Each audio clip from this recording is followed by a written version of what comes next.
At exactly 2:50 p.m. on November 24, 1971, a man wearing a dark suit, white shirt, thin black tie, and loafers approached the counter of Northwest Orient Airlines at Portland International Airport. He was calm, polite, unremarkable.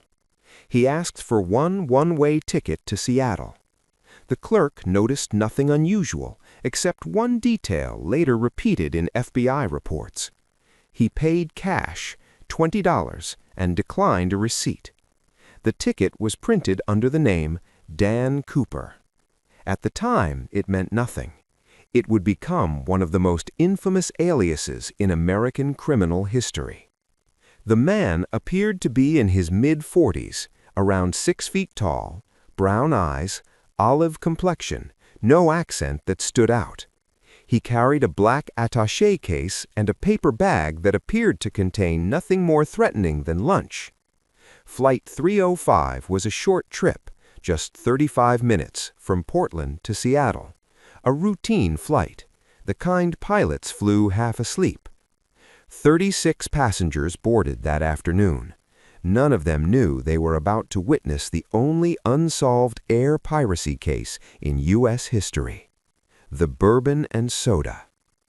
Shortly after takeoff, the man in seat 18C signaled a flight attendant. Her name was Florence Schaffner, young, professional, and unaware that her life was about to intersect with legend. He handed her a note. At first, she barely looked at it. Hijacking threats were rare, but not unheard of in the early 1970s. Many were pranks, some were politically motivated. Most ended quietly. She slipped the note into her pocket, intending to read it later. The man leaned closer and spoke softly. "Miss?" The money drop. Authorities scrambled. Banks across Seattle gathered cash, $200,000 in $20 bills, all with recorded serial numbers. 4 parachutes were obtained, including military-grade equipment. By 5:39 p.m., Flight 305 landed at Seattle-Tacoma Airport. The cabin lights dimmed. The ransom was delivered. The parachutes were handed over. True to his word, the hijacker released all passengers. Only 4 people remained on board: the captain, the co-pilot, the flight engineer, 1 flight attendant, Tina Mucklow. The man instructed them to refuel the plane. Then he gave a final, chilling command: fly to Mexico City. At 10,000 feet, at 200 knots, with the landing gear down and the rear stairway lowered. This detail would later haunt aviation experts. The aircraft, a Boeing 727, was one of the few planes capable of deploying its rear stairs mid-flight. As the plane lifted off into the dark Pacific Northwest sky, a storm rolled in. Heavy rain, strong winds, near-freezing temperatures. Somewhere between Seattle and Reno, at approximately 8:13 p.m., a warning light flickered in the cockpit. The rear stairs had been activated. The crew felt a sudden upward pitch. The man was gone, vanished into the night. No one saw him jump. No one heard a scream. No body was ever found. No parachute was ever recovered. The man known as D.B. Cooper, a name born from a journalist's typo, vanished into the darkness with $200,000 strapped to his chest. The FBI launched one of the largest manhunts in American history and found nothing. What the FBI would discover later. Search teams combed forests, rivers, and mountains across Washington and Oregon. They found no footprints, no torn parachute, no remains. Years later, in 1980, a young boy digging along the Columbia River uncovered bundles of decaying $20 bills, matching the recorded serial numbers. Only $5,800. The rest was gone. So was Cooper. The question that still haunts America. Did he die in the jump, battered by wind, rain, and darkness? Or did he land safely, disappear into the wilderness, and live the rest of his life under a different name? More than 800 suspects were investigated. None were conclusively identified. In 2016, the FBI officially closed the case, but the mystery did not close with it. Because the body never appeared. Not in the forests, not in rivers, not caught in trees, not washed ashore. And the Pacific Northwest is not known for keeping secrets forever. Bodies surface, parachutes snag, money floats. But Cooper left nothing. That absence troubled investigators, the parachute problem. One detail began to bother experts. Cooper had chosen his parachutes carefully. Of the 4 given to him, he rejected one reserve chute because it was a dummy training chute, incapable of deployment. How would a random criminal know that? More troubling, he selected an older military parachute, less safe but more controllable. This suggested experience, possibly military, possibly airborne trained, possibly someone who understood wind drift, descent rates, and survival. The FBI quietly revised its profile of a ghost. By 1972, the FBI's internal profile described Cooper as age, mid-40s, above average intelligence, likely military background, familiar with aviation, comfortable under pressure, not motivated by ideology, possibly acting alone. In other words, not a desperate man, not reckless, not insane. Someone disciplined, someone methodical, someone who had done something like this before or had trained for worse. America becomes obsessed. Newspapers ran daily headlines, late-night radio shows debated theories, bar conversations turned conspiratorial. Was Cooper a Vietnam veteran, a disgruntled engineer, a CIA operative gone rogue? Children played Cooper in backyards. Halloween costumes appeared. He became folklore, a criminal transformed into a folk hero. Because he hadn't hurt anyone, because he outsmarted the system, because he disappeared. Suspect after suspect. The FBI investigated over 800 suspects. None were charged, but a few names would haunt the case for decades. Suspect number 1, Richard Floyd, Jr. In 1972, a man hijacked a plane in almost the exact same manner. Same aircraft type, same rear stairway escape, same parachute jump. His name was Richard McCoy, a former Army Green Beret and helicopter pilot. He was arrested after leaving fingerprints behind. The media declared the Cooper mystery solved. The FBI disagreed. McCoy was 20. By the early 1980s, the D.B. Cooper case had transformed from an active criminal investigation into something far more unsettling for the American psyche.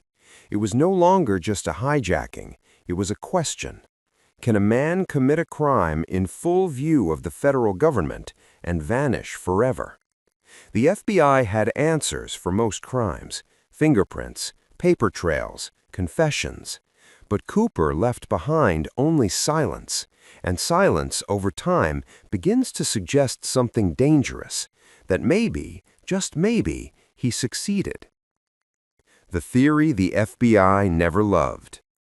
Officially, the Bureau leaned toward one conclusion: Cooper died during the jump. Unofficially, many investigators admitted something else: they had no proof.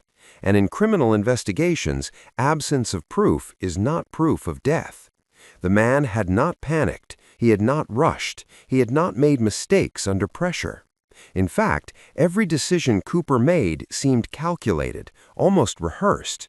That alone separated him from every other hijacker of the era. Why the jump may have been survivable. For years, the public was told the jump was suicidal, but later analysis revealed uncomfortable truths. 10,000 feet is not extreme for parachuting. The Boeing 727's rear stair created stable airflow. Wind conditions were rough, but not lethal. The parachute Cooper chose was fully functional. More importantly, experienced jumpers noted something critical. Cooper did not jump blindly. He waited until the aircraft slowed to 200 knots, minimized turbulence, and stabilized altitude. These are not the actions of a desperate amateur. These are the actions of someone who understands aerodynamics. The shoes everyone mocked. Critics often pointed to Cooper's loafers. Impossible to land safely in dress shoes, they said. But parachutists disagreed. Landing injuries are common but survivable. Broken ankles heal, broken legs heal. Broken identities do not. And if Cooper survived with injuries, he had something far more valuable than comfort: time. The geography of escape. The assumed jump zone was not a death trap, it was a shield. Dense forests, sparse population, minimal roads, a perfect place to disappear. Local hunters, loggers, and survivalists knew the terrain well. An outsider might die, a local or someone trained might not. And Cooper had asked specific questions about terrain during the flight. He wanted to know when they passed certain landmarks. He wanted to know wind direction. That curiosity was not casual, it was operational. The man who knew too much. Another detail continued to bother investigators. Cooper used aviation terminology correctly. Not slang, not guesses. He knew the aircraft model. He understood fuel requirements. He knew the stair mechanism existed, something not publicly advertised. In 1971, that knowledge narrowed the field dramatically.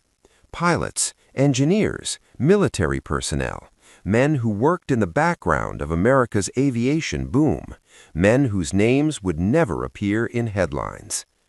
The suspect who refused to go away. Among all the names investigated, one refused to fade, not because the evidence was perfect, but because it was disturbingly close. His name was Robert Rackstraw. Robert Rackstraw, a complicated man. Rackstraw was a Vietnam veteran, a helicopter pilot, an explosives expert, a man fluent in deception.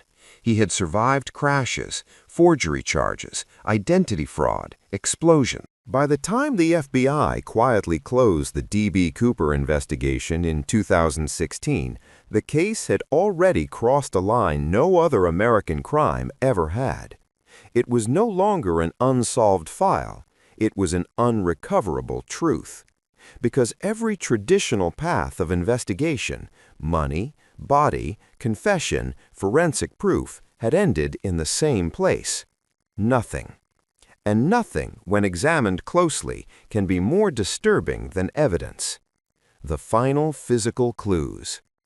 There were only 3 items the hijacker had left behind: a black clip-on tie, 8 cigarette butts, the memory of those who spoke with him. Everything else vanished with the man himself. The tie became the FBI's final hope.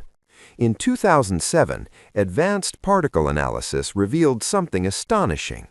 Microscopic fragments embedded in the fabric were traced to titanium alloys, cerium compounds, and pure aluminum oxides. These materials were not common. They were used in aerospace manufacturing plants in the 1960s and early 1970s. This meant Cooper likely worked, not visited, inside an aircraft-related industrial environment. Not a pilot, not a tourist, a builder of machines that fly. Why that matters more than it sounds. Engineers live in details. They understand tolerances, failure points, margins of error. They plan. Cooper's crime was not emotional, it was engineered. From choosing the Boeing 277 to understanding fuel limitations to exploiting a design oversight, this was not improvisation, this was design execution. The stairway no one was supposed to use.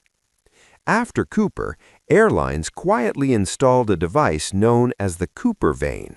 Its sole purpose, to prevent rear stair deployment during flight. That device exists only because of one man.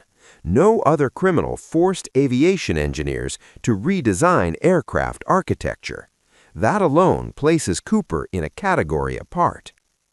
The moment that may have saved him. One overlooked detail continues to haunt investigators. When Cooper jumped, the aircraft experienced a smooth upward pitch, not violent turbulence. That suggests he exited during a moment of relative airflow stability. In other words, he chose his moment. That is not luck, that is timing. The Columbia River money revisited. For years, the discovery of partial ransom money was treated as proof. For decades, D.B. Cooper has existed in a strange space between legend and law. He is not the criminal history most Americans learn in school. He is a question, a puzzle, an almost mythical figure whose only crime was vanishing. And yet, the more people study him, the more he reveals about America itself, our fears, our fascination with daring, and the lengths we go to chase closure. The final theory. Most experts today agree on a few unsettling possibilities. He died during the jump, battered by wind and rain, lost in the forests of southwestern Washington. He survived and escaped, using his knowledge, discipline, and planning to disappear into ordinary life. He died later, injured or sick, leaving behind part of the money but eluding detection. Of the three, modern investigators lean slightly toward the survival theory. Why? Because the clues left behind, the tie, the careful planning, the way he conducted himself, suggest someone too competent to fail completely. A man who understood that in the end, being invisible was the only way to win. The modern hunt. Even after the FBI officially closed the case, amateur sleuths, private investigators, and journalists have spent decades chasing leads. Metal detectors and ground searches around the Columbia River have turned up nothing new. Parachute experts have recreated the jump dozens of times, confirming survival was plausible under the conditions. Cryptographers have studied coded letters allegedly from Cooper, some matching his known behaviors. Every theory points to one conclusion. The man knew exactly what he was doing, and he left no evidence to prove otherwise. The cultural impact. D.B. Cooper changed America in ways far beyond airport security. He became a folk hero, inspiring songs, novels, and even comic books. Movies and documentaries retell his story, emphasizing the audacity and calm brilliance of his actions.